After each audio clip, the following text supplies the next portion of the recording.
আমি একটা কড়াইয়ের মধ্যে দিয়ে দিলাম তেল, তেলের মধ্যে দিয়ে দিয়েছি পেঁয়াজ। তেলটা যখন গরম হয়ে গেছে তখন আমি পেঁয়াজ ব্যবহার করেছি। পেঁয়াজটা যখন একটু হালকা কালারিং আসছে তখন আমি দিয়ে দিলাম আদা রসুন বাটা।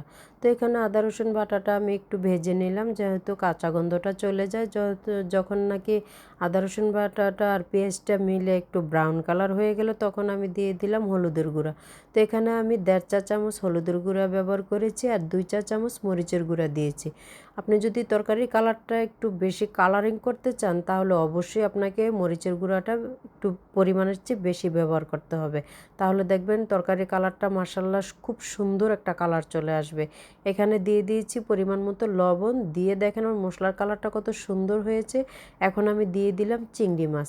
তা এখানে দেশি চিংড়ি ছিল, মাশাআল্লাহ চিংড়িটা ভাজার পরে কি সুন্দর একটা কালার আসে। দেখেন একদম লাল হয়ে গেছে আর দেখতে খুব সুন্দর লাগতেছে। এই যে মাছগুলো দেখতে কত সুন্দর লাগতেছে। তো মাছগুলো খুব ভালো করে মশলার সাথে আমি ভেজে নেব। মশলাটা খুব ভালো করে কষিয়ে নিয়ে এটার মধ্যে আমি দিয়ে দিব অল্প একটু পানি। আমি এটাতে পানি দিলাম এ কারণে, আমি এখন রান্না করব লতি। কারণ লতিটা আমার দেশি লতি, তাই আমি পানি ব্যবহার করলাম। যদি আমার হাইব্রিড লতি হতো তাহলে আমি পানি ব্যবহার করতাম না, ওটা তেলের মধ্যে ভেজে ভেজেই রান্না করে ফেলতাম।